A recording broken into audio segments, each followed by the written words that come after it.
Bonjour à tous et à toutes, ici Pinap. Aujourd'hui, une nouvelle vidéo d'achat d'été 4 partie 3. J'en ai 5 à vous présenter qui vont de 1975 jusqu'à 2006.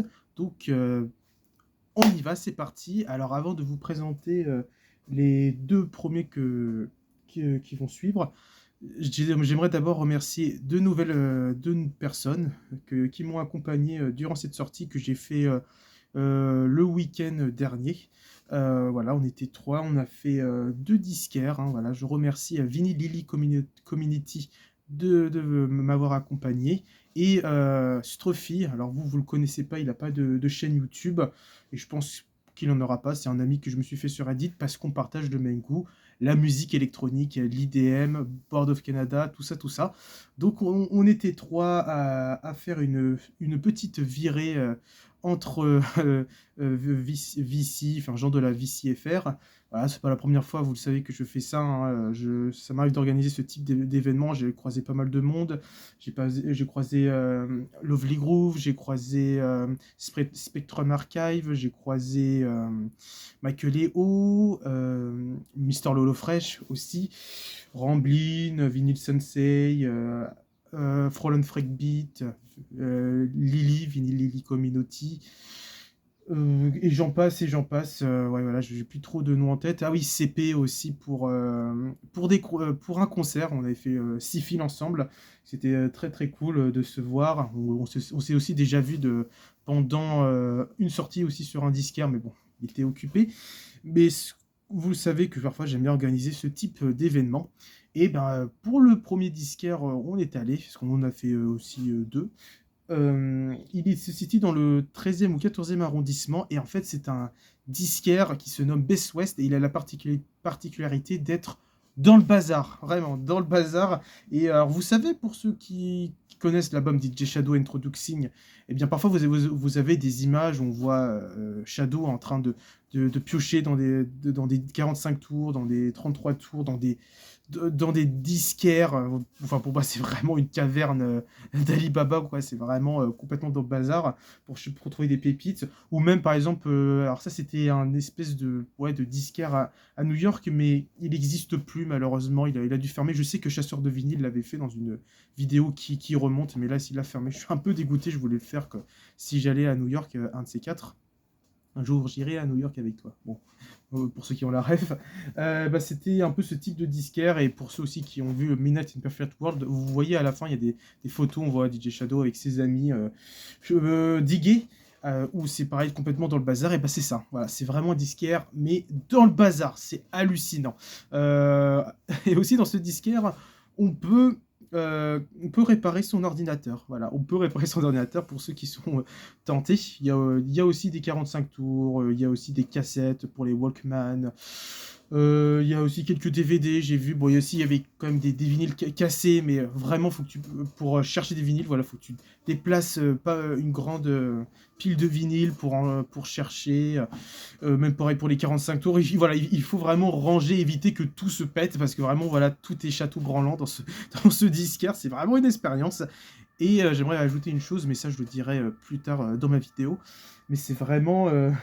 C'était la première fois que je faisais ça, mais voilà, aussi que je diguais. Enfin, bon, si, j'ai déjà fait dans des petits vides-greniers ou au marché aux puces à Clignancourt, pour ceux qui sont déjà allés. J'y suis allé une fois avec Lovely Groove, ou même non, une deuxième fois, je crois. Je crois que j'ai fait une deuxième fois avec Lovely Groove, pardon, et Lolo Fresh, où je me suis pris mon Blue State Nothing Change Under the Sun. C'était un album de trip-hop qui était dans les années 2000 et que je remercie MV de me l'avoir présenté. C'était une super découverte.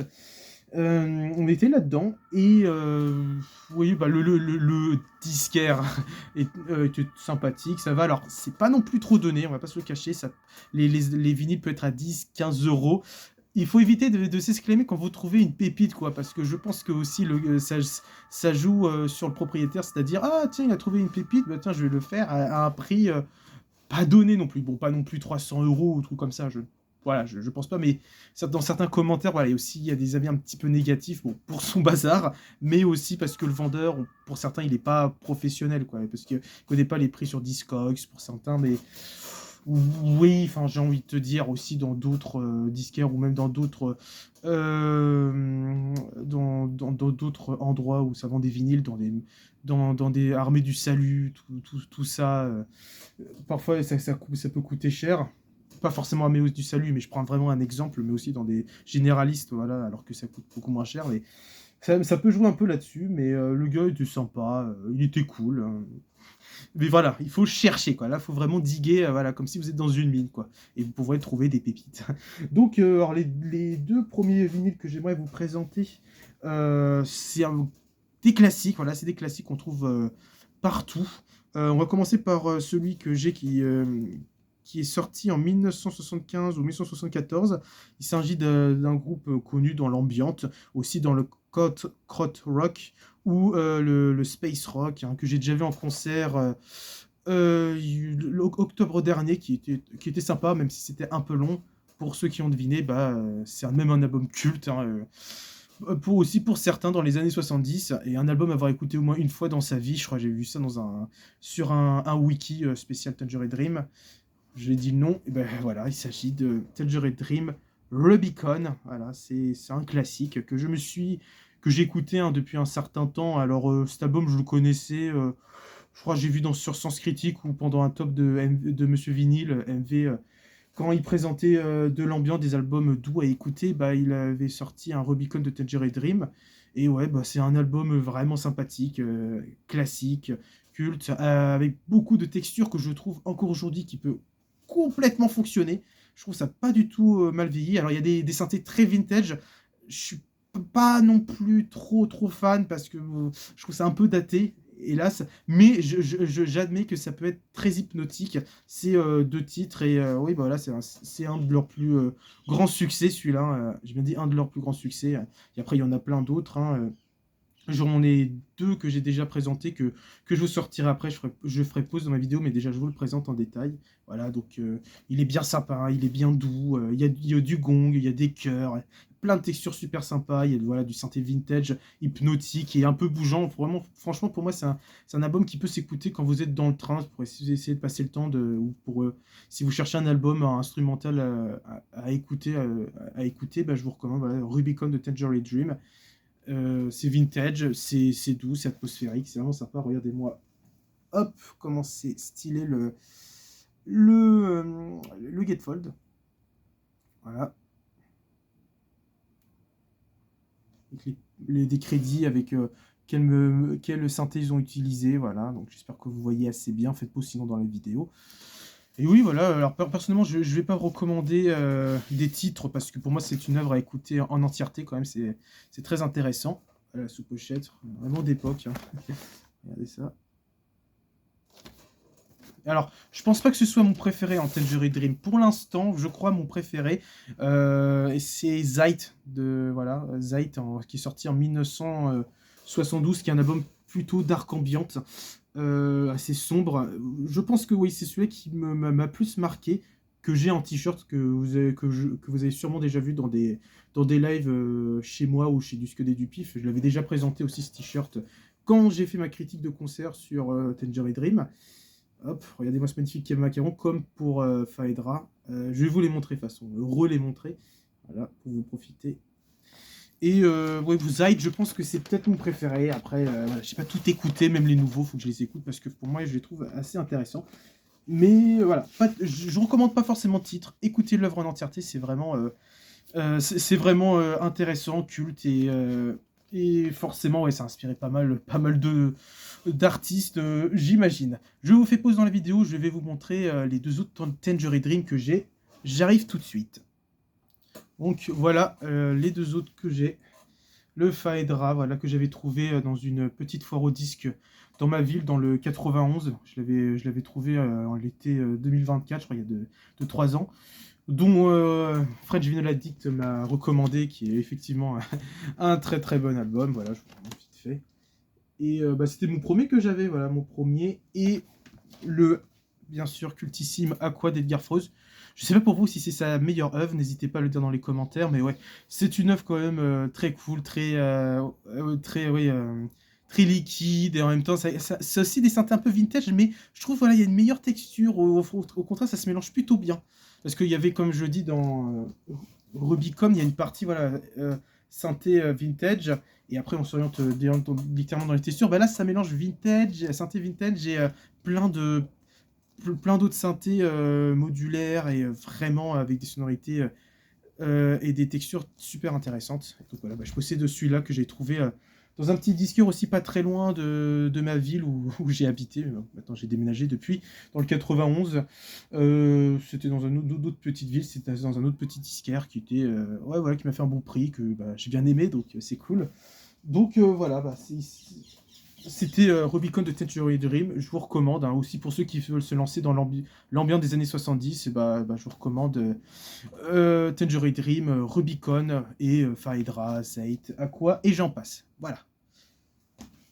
Ensuite, là, on passe 10 ans après, on est en 1985. Alors là, ça va être un grand classique, celui-là, un grand classique rock progressif et assez électronique un petit peu.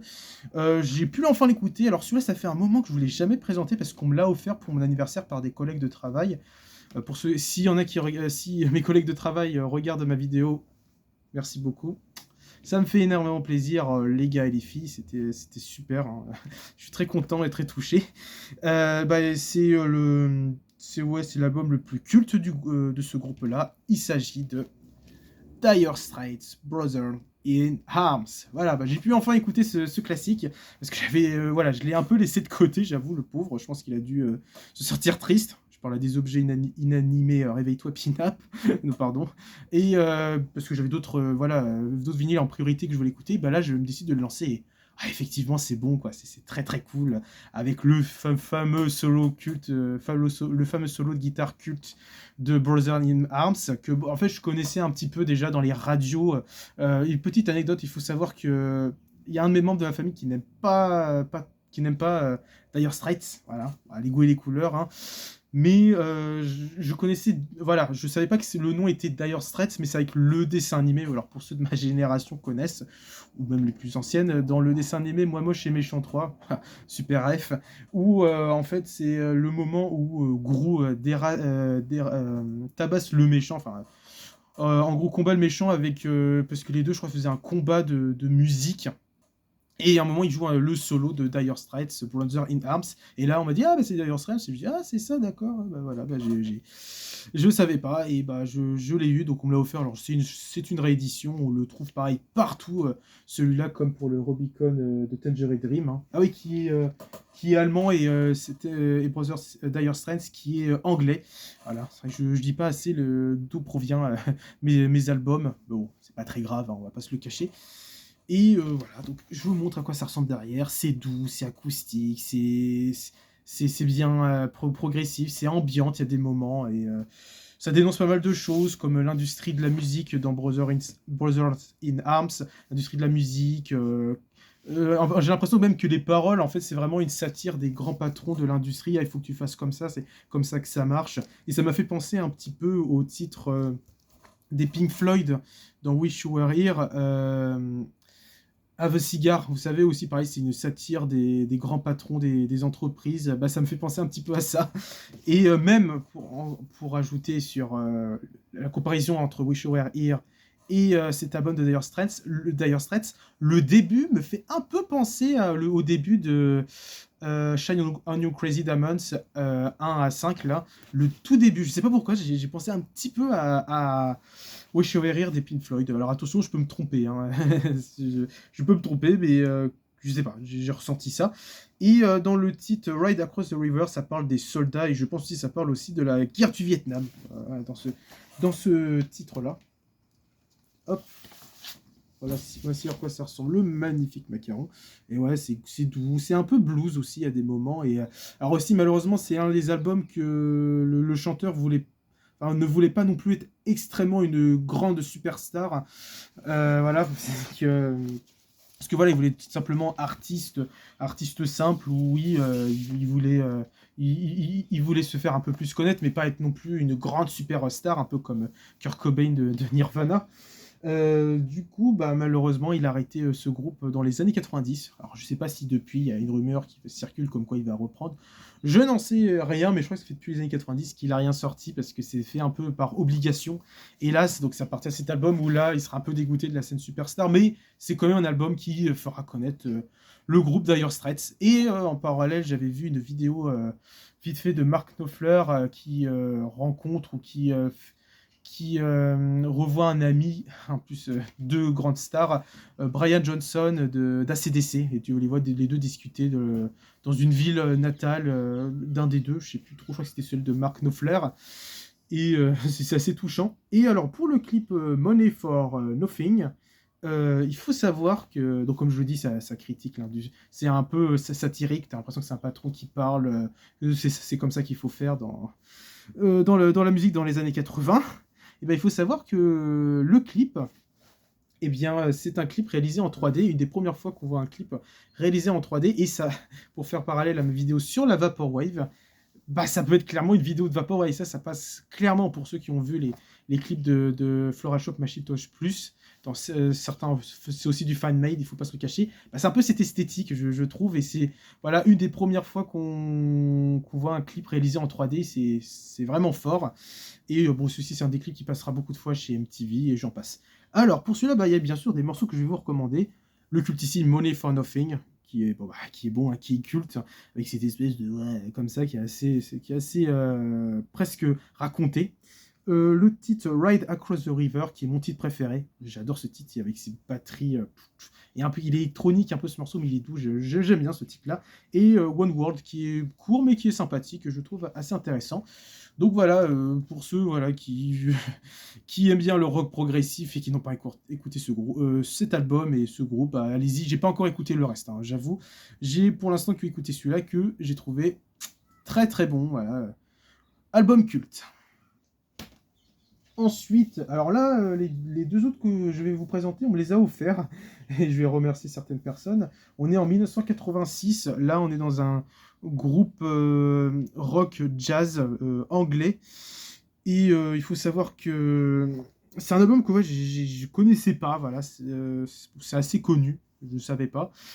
Et clairement, voilà, on me l'a donné parce que la personne enfin, la personne auquel je mentionne voulait le prendre et en fin de compte ça lui plaisait pas, elle me dit ah bah tu le veux Pinap? Je fais vas-y pourquoi pas. Et ben sans faire durer le suspense, il s'agit de Pierre Morlan's Gong Breakthrough. Voilà, donc c'est un groupe de jazz, rock. Alors au début, je pensais instrumental, mais non, il y a quand même des paroles aussi. J'ai envie de dire, c'est quand même un groupe franco-britannique parce que Pierre Mollens, il faut savoir que c'était un percussionniste et je crois batteur français qui a collaboré euh, avec comment il s'appelle? Michael Field, ouais, c'est ça, Michael Field, celui qui s'est occupé voilà, d'un album que mentionne beaucoup Monsieur Vinyl, qui apparaît notamment dans la musique de L'Exorciste. Bah, ouais, voilà, il a collaboré avec lui, Pierre Mollens, il a collaboré avec lui, mais malheureusement il nous a quittés en 2005, dans les années 2000, il avait une cinquantaine d'années. Bah, il faut savoir qu'il a rejoint le groupe Gong, mais ça n'a pas duré trop longtemps, mais dans cet album, je crois qu'il y est. Je ne sais pas s'il a participé dans tous les projets, mais je ne pense pas. Et alors, le premier album, il faut savoir que le nom en Amérique a changé en Expresso. Voilà, petite anecdote. Donc voilà, alors, je l'avais déjà présenté chez Disque des Dupif. Alors pour certains, c'est pas un album non plus terrible. Alors moi personnellement, j'avoue que il m'a pas trop marqué, sauf pour un titre que j'ai trouvé quand même très intéressant. Il s'agit de Far East que j'ai trouvé bon, franchement que j'ai trouvé bon, et bon bah pour ceux qui aiment bien voilà le jazz rock et qui ne connaissent pas, bah voilà, je vous recommande d'écouter, dites-moi ce que vous en pensez, mais voilà, j'ai vraiment eu un coup de cœur pour Far East moi personnellement. Voilà, donc la sous-pochette est transparente.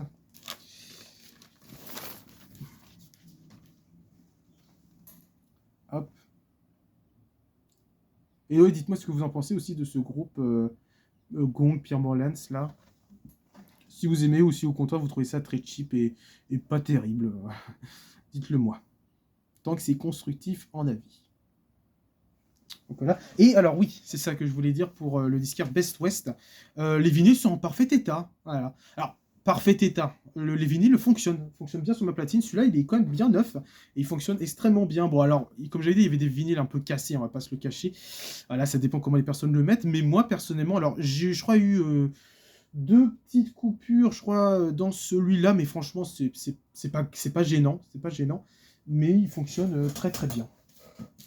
Donc, on va passer directement par l'autre. Voilà, il s'agissait de Pierre Monès Gong. Donc, pour ceux qui veulent découvrir, n'hésitez pas à écouter. C'est intéressant. C'est un peu new wave aussi. Il y a des moments, des synthés un peu de très 80. Et voilà, bah, c'était une découverte surprenante. Hop. Alors là, on va passer 5 ans ou 4 ans après. On est en 1990. Alors là, c'est un single que j'ai avec 4 versions différentes. J'avais déjà présenté ce type de projet en single, on va dire. Par exemple, mon picture disc de I Am l'école du micro d'argent que j'avais présenté. Bon, ça date un peu, hein, c'est cette vidéo. Hein. Dans ma collection de vinyles de rap français, bah, mon premier vinyle que je me suis acheté, c'était le picture disc de I Am. À l'époque, moi, je pensais que c'était l'album en entièreté, sauf que non, en fait, c'était que le titre L'école du micro d'argent. Alors, à l'époque, je voulais le revendre parce que je disais, ah, c'est de l'arnaque, ouh, remboursé. Et ben, en fait, non, c'est quand même bien. C'est quand même intéressant parce que c'est École du micro d'argent en version instrumentale, a cappella qui est intéressant parce que tu les vois les mecs respirer et tu vois qu'ils sont vraiment motivés à faire ce morceau, qui donne tout. Et la version américaine qui est sympathique. Donc sans plus tarder, voilà, c'était une petite comparaison. On va s'orienter dans un groupe allemand et le mentor du groupe est d'origine roumaine. Donc c'est un groupe de New Age, New Beat, ambiante. Il s'agit de Enigma Sadness Part 1. Voilà, clairement l'esthétique font penser à une époque en particulier, une période en particulier aussi, bah voilà, le médiéval, parce que oui, ce groupe, en fait, c'est aussi un groupe de pop, de pop New Age ambiante, New Beat. Alors au début, je pensais que c'était un groupe un peu à la Art of Noise. Non, voilà, Art of Noise, c'est plus barré, c'est un peu plus barré, c'est quand même accessible. Mais lui, ouais, c'est très cheap, on va pas se casser, c'est très cheap. Mais c'est dingue parce qu'en fait, c'est un mélange du New Beat avec des chants grégoriens, ça mélange aussi dans d'autres projets qu'ils ont fait mongoliens, taïwanais, aussi, je crois, des chants orientales. C'est pas mal de trucs. Alors, je pensais que ça allait être un espèce de Dead Can Dance. Bon, pour ceux que Dead Can Dance, c'est plus Cold Wave, voilà. Donc, Cold Wave un petit peu médiéval, mais tu vois qu'ils ont, c'est très Cold Wave, hein. Cold Wave, je trouve. Et bah Enigma, voilà, Sadness, c'est leur plus gros succès. Alors, je me suis pas encore penché à fond sur leur discographie, mais ça va arriver. Et donc, qu'est-ce que raconte Sadness? Et bah, ça raconte une personne, un marquis, le marquis de Sade, qui était une affreuse personne. Voilà, il torturait des femmes et torturait des filles en faisant des choses bien dégoûtantes que je ne vous dirai pas dans cette vidéo parce que je n'ai pas envie de me faire bannir. Voilà, s'il te plaît, YouTube, ne viens pas. Le robot YouTube ne vient pas. Et c'est très affreux. Et bah, il parle de ce personnage, Sad, dis-moi, avec cette voix complètement sensuelle. Mais le truc, c'est que ce projet, ça veut se prendre au sérieux, mais en fait, je trouve ça me fait sourire parce que je prends pas trop ça au sérieux, quoi. Je prends pas trop ça au sérieux. Alors, faut savoir qu'aussi, je suis religieux. Voilà, bon, je le dis vite fait dans cette vidéo, mais je veux pas trop rentrer dans les détails. Voilà, je suis chrétien, mais clairement, ce type de projet pourrait me toucher, mais la manière dont c'est fait, je trouve ça plutôt drôle en fait, très cheap et j'ai pas envie de dire ringard, mais c'est très cheap quoi, c'est très cheap. Mais voilà, c'est intéressant de mélanger de la techno avec enfin de la techno, du new beat avec des chants grégoriens. Mais il y a beaucoup plus hilarant. Une fois, ma soeur m'avait fait découvrir. Alors, je sais plus le nom du morceau, mais c'était de la techno avec le chant Ameno Mortiné. Et c'est extrêmement drôle. Où une fois, on m'avait fait découvrir. Là, on n'est plus trop dans les trucs religieux, mais dans du médiéval. Perceval, mais c'est plus parodique. Là, vraiment, on est dans de la parodique avec du techno boom boom. Attention les chaises, mâche tout piche tout. C'est complètement what the fuck ce morceau. C'était une collègue de travail qui m'a fait découvrir ça et que je mets ça pour faire rigoler la famille. Je vous conseille d'écouter, mais c'est très marrant. Et attention les chaises, ça provient d'une blague sur internet, d'un mème sur internet. Pour les plus jeunes, enfin pour ceux de ma génération. Peut-être vous savez c'est quel mème je fais référence. Alors, malheureusement, et c'est vrai que j'ai pas encore trouvé, mais il n'y a pas de sous-pochette. Alors, le vinyle est rayé, mais c'est des rayures superficielles. Voilà, il y a 2 petites coupures aussi dans celui-là, mais c'est pas gênant et franchement, le vinyle fonctionne super bien. Regardez-moi ça. Et voilà, on me l'a offert aussi celui-là.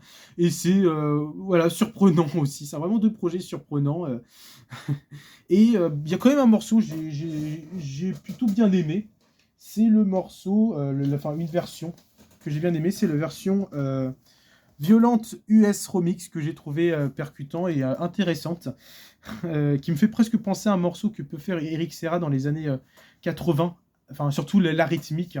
C'est par exemple dans la BO de Nikita, vous savez parfois ça fait très percutant, ou même par exemple le thème du cinquième élément avec Corbin Dallas où c'est percutant et très rock, bah, Violente US Remix fait penser un peu les batteries, les drums, machines d'Eric Serra. Tiens, en plus, dernièrement, j'ai vu qu'il était en concert. Je sais pas s'il y en a qui aiment bien ce compositeur. Perso, j'ai bien aimé sa BO pour Nikita en vrai. Il y a celle de Dogman qui m'intéresse. Qu'il a sorti il y a pas longtemps, que j'aimerais bien voir, même si le personnage est controversé. Voilà. Donc voilà, Violent US Remix, j'ai plutôt bien aimé. Donc pour ceux qui cherchent euh, de l'électro avec des chants grégoriens ou des chants religieux, bah voilà, Enigma, je vous recommande Sadness. Et clairement, ce type de morceau, ça peut être clairement dans un documentaire d'histoire. Coucou Stéphane Bern. Non, vraiment d'époque des années 90, au moment des transitions, où on est dans le médiéval, avec des effets, vous savez, quand c'est en ralenti, mais en même temps c'est rapide, je sais pas comment ça s'appelle ce petit effet. Je vois très bien Sadness d'Enigma là-dedans, dans ce type de documentaire qui passe à la télé, histoire médiévale. C'est assez marrant, voilà. Donc merci de m'avoir offert ça, Strophy, et merci Vinny Lily Communauté de m'avoir passé Pierre Morlens Gong Breadflow. Et bah pour terminer cette vidéo, là on va être en 2006, 16 ans après. Là on va s'orienter d'un artiste que je mentionne beaucoup et que j'ai quelques vinyles et que j'apprécie son travail, pas forcément tout. On va s'orienter sur le label WAP Record. Là ça vous donne peut-être des idées, qu'est-ce que j'aimerais vous présenter.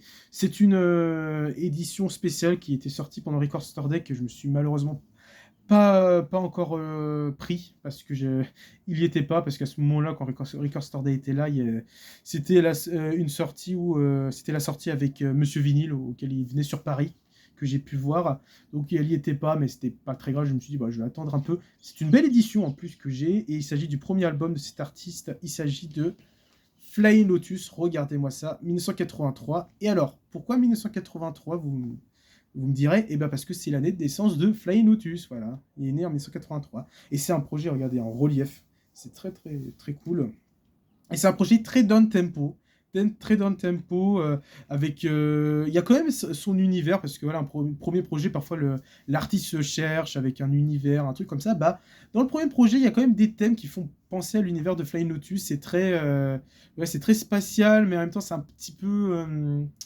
c'est un petit peu funky, c'est très ça reste en tête. C'est voilà, c'est des rythmiques assez hip-hop. C'est quand même envoûtant. C'est bien électronique, un petit peu jeu vidéo. Mais il y a quand même voilà, certains morceaux et certains thèmes qui peuvent faire penser à lui. Après, au fur et à mesure des albums, là, sa patte va commencer à se construire. Par exemple, avec Los Angeles, qui sortira 2 ans après, et qui est complètement avec beaucoup plus de texture. Là, on voit quand même ça reste carré, quoi. On va dire ça comme ça. Ça reste carré et voilà, on suit une rythmique avec des synthés, des choses comme ça. Mais c'est vraiment intéressant et pour un premier projet, je trouve ça cool. Alors, t'as des morceaux qui sont rapides, qui peuvent durer 2 ou 3 minutes. En tout, le projet, il dure une trentaine de minutes. Donc voilà, Flying Lotus, artiste américain qui est un des neveux de Alice Coltrane. Donc voilà, il a un lien avec John Coltrane, voilà, artiste de jazz très connu. Ça, je le dis dans ma vidéo sur mes artistes, enfin ma collection de vinyle spécial Flying Lotus. Donc voilà, derrière ça son bassin, regardez-moi ça. Pareil, c'est en relief et il est très très beau. Il est bougeant, on va pas se cacher. Il est bougeant, il est planant et franchement ça s'écoute. quand vous travaillez, bah, je vous recommande ce projet, c'est très sympa, c'est voilà, down tempo, chill, ambiante, IDM quand même, avec ses rythmiques hip-hop, comme je le redis, excusez-moi, je me répète. Et il y a un featuring avec, tu es où? Laura D. et Derliton qui fait partie qui faisait ou qui fait partie d'un groupe, voilà, je sais pas si ce groupe continue encore. Euh, c'est un groupe qui figure dans le label Ninja Tune, voilà, il faut savoir Ninja Tune. Donc label aussi que j'apprécie beaucoup, il y a Amon Tobin, il y a pas mal de monde que j'aime bien dans ce label. Bah, elle participe dedans, Ninja Tune, IDM, voilà. La boucle est bouclée, c'est intéressant. Hop, sous pochette noire, et alors le vinyle par contre est très très beau aussi. C'est un vinyle coloré, il est jaune, alors si je rapproche, vous voyez il y a des petites taches noires, voilà, hop, il est très cool. Et bien sûr il y a des titres que j'aimerais vous recommander. Et ah oui, pour Sadness aussi, je vais recommander deux titres, vite fait. Voilà, regardez-moi ça, c'est type beau. Et voilà, donc projet cool, que j'aime bien écouter, que je trouve pour un premier projet, parce qu'il y en a qui... j'ai vu des critiques qui le trouvent sympathique, mais pas non plus exceptionnel. Oui, c'est pas exceptionnel, mais je trouve pour un premier projet, il pose déjà les bases, Fly Lotus. Il est vraiment très bon. Moi, les titres que je vous recommande, Sao Paulo, il est très très cool. Là, clairement, on sent un petit peu sa patte dans Sao Paulo. Le titre Untitled Seven, qui est un peu minimaliste et qui est un peu entraînant, que je trouve bon. Et mon titre préféré, Unexpected Daylight, qui a un côté oriental avec des samples, je sais pas d'où il a samplé ça, d'un artiste ou d'une artiste ou d'une BO ou compilation orientale, et c'est vraiment envoûtant avec la voix de Laura Dellington qui fonctionne très bien. Bah, il refera un autre feat un an après avec son EP Reset, qui est un petit peu plus trip-hop actuel. Là, c'est bon, c'est pareil, c'est trip-hop un petit peu, mais bah, c'est quand même assez envoûtant, et il y a quand même un côté voilà, oriental, presque un petit peu tribal. Voilà, un petit peu tribal. Donc voilà, Sao Paulo, Untitled Seven, Unexpected Delight, que je vous recommande, mon titre préféré. Et pour terminer avec Enigma, bah, je vous recommande littéralement la version radio, version radio edit et la version Violent US Remix. Et pour ceux qui veulent écouter en entièreté, bah, allez-y. Allez-y, faites comme vous voulez. Donc voilà, ainsi s'achève cette vidéo. Alors n'hésitez pas à me dire ce que vous avez pensé dans les commentaires, si j'étais assez précis, si vous avez appris des choses, si voilà, j'ai pas été trop rapide. Voilà, n'hésitez pas à me le dire. Bon, je suis content de vous avoir présenté ces 5 projets, hein. Avant de terminer cette vidéo, bah, je vais peut-être refaire une vidéo de ma collection de vinyles. Là, on va s'orienter dans du breakcore. Je vais essayer de sortir ça peut-être la semaine prochaine, où là, on va être pas trop dans quelque chose d'envoûtant, et à 80, on va être plus dans quelque chose de violent. Voilà, après la Vaporwave, qui est assez bougeant, envoûtant, assez attirant. Là, on va être dans quelque chose vraiment violent. Peut-être que vous allez vraiment pas aimer, mais on en discutera. Moi, c'est un style quand même qui, moi, m'a beaucoup touché. Et je ferai bientôt un live le samedi 22 août. Ce sera en soirée, 19h30 ou 20h. Je vous tiendrai au courant de tout ça. Voilà, bonne journée ou une bonne soirée, ça dépend à quelle heure vous regardez cette vidéo. Et bonne écoute pour ces 5 projets. Allez, au revoir tout le monde!